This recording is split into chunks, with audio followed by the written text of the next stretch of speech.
আজকের ভিডিওতে আমি আপনাদের একটি ড্রিল মেশিন রিপেয়ার করে দেখাবো। আপনারা এখন যে ড্রিল মেশিনটি দেখতে পাচ্ছেন এটি একটি 220 ভোল্টের 850 ওয়াটের একটি হামারের ড্রিল মেশিন। তো এই ড্রিল মেশিনটিকে আজকে আমরা রিপেয়ার করব। তো সর্বপ্রথম আমরা এই ড্রিল মেশিনের কি প্রবলেম, সেই প্রবলেম কিন্তু আমাদের খুঁজে বের করতে হবে। কারণ প্রবলেম যদি আমরা খুঁজে বের করতে পারি তাহলে কিন্তু সলভ করতে আমাদের বেশি টাইম লাগবে না। তো অতএব আমরা এটাকে 220 ভোল্টে সংযোগ করে দেখব আমাদের ড্রিল মেশিনটি ওয়ার্কিং করছে কিনা। তো আমরা এখন 220 ভোল্টে আমাদের ড্রিল মেশিনটিকে সংযোগ করে দেখছি যে আমাদের ড্রিল মেশিনটি কোনো রকম কোনো রেসপন্স দিচ্ছে না, অতএব আমাদের ড্রিল মেশিনটি খারাপ। তো নমস্কার, আপনারা দেখছেন সবার প্রিয় আল্ট্রা আইডিয়া চ্যানেল, আর পুরো ভিডিও জুড়ে রয়েছি আমি বুম্বা।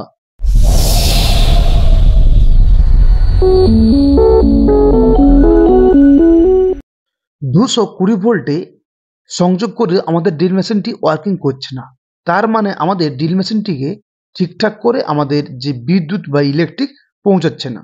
তার জন্য আমরা কি করব, আমরা এই যে কেবলটি রয়েছে সেই কেবলটি আমরা চেক করব।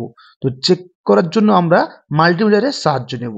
তো মাল্টিমিটারকে আমরা বাজার মোডে রেখে আমরা ড্রিল মেশিনটির যে 2 পিন টপ রয়েছে সেই 2 পিন টপে আমরা চেক করে দেখব। তো এখানে আমরা কোনো রকম রেসপন্স পাচ্ছি না, অতএব আমাদের এই যে কেবলটি কোনো ডিস্টার্ব হতে পারে। তো আমরা কেবল ড্রিল মেশিনের যে পেছনের পার্ট বা পেছনের অংশ, সেই পেছনের অংশকে আমরা স্ক্রুড্রাইভার দিয়ে খুলে নেব এবং তারপর আমরা এই যে কেবলটিকে আমরা চেক করব মাল্টিমিটার দিয়ে সেই বাজার মোডে রেখে।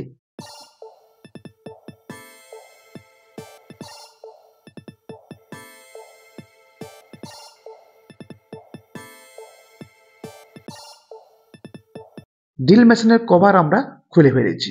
এখন আমরা মিটার দিয়ে চেক করব ড্রিল মেশিনের কেবল। তো কেবল চেক করার জন্য আমরা মিটারকে বাজার মোড়ে রেখেই আমরা সিঙ্গেল ওয়্যার আমরা চেক করব।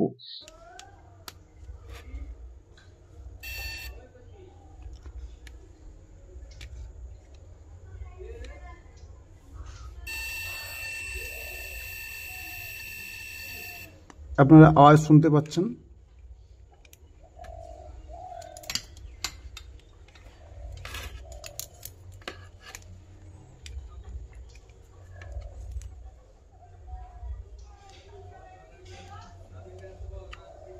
এখানে ড্রিল মেশিনের যে কানেকশন ওয়্যারটি রয়েছে তার মধ্যে একটি কানেকশন ওয়্যার কিন্তু ঠিক রয়েছে এবং আরেকটি কানেকশন ওয়্যার কিন্তু এখানে ফল্ট রয়েছে।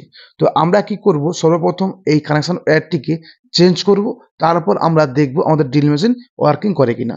যদি না করে তখন আমরা আমাদের নেক্সট যে প্রবলেম সেই প্রবলেম খুঁজে বের করব। তো আপাতত আমরা কি করব, আমাদের কানেকশন ওয়্যারটি চেঞ্জ করে দেখব ড্রিল মেশিনটি ওয়ার্কিং করছে কিনা। তো এই কানেকশন ওয়্যারটিকে চেঞ্জ করার জন্য এখানে দুটো স্ক্রু রয়েছে, তো দুটো স্ক্রুকে আমরা এখানে খুলে নেব, তারপর আমরা কানেকশন ওয়্যারটি চেঞ্জ করব।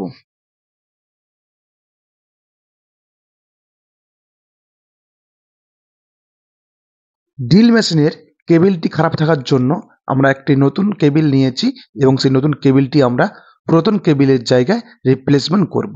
তো এখানে দুটো কানেকশন ফেজ এবং নিউট্রাল আপনারা দেখতে পাচ্ছেন। তো ফেজ নিউট্রালকে আমরা খুলে নেব এবং সেই ফেজ নিউট্রালের জায়গায় আমরা নতুন কেবলটি ফেজ নিউট্রালে সংযোগ করে দেব।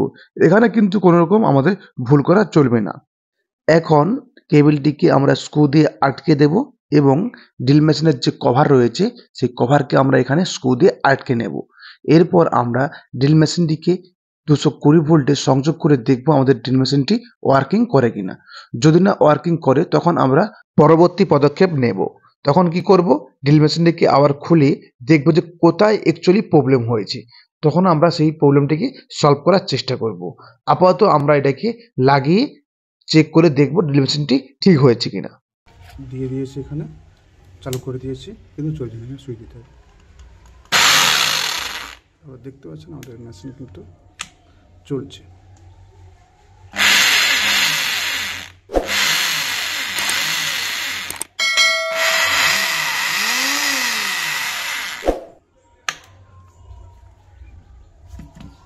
এটা গিয়ার ড্রিল মেশিনের ছোট্ট এই প্রবলেমটি সলভ করতেই কিন্তু ওদের ড্রিলটি ঠিক হয়ে গেছে। তো এই প্রবলেমটি আমরা অনায়াসে বাড়িতে সলভ করতে পারবো। তো আজকের মতো এইটুকু, দেখা হবে অন্য কোনো ভিডিওতে অন্য কোনো টপিক নিয়ে। আজকের মতো বিদায়।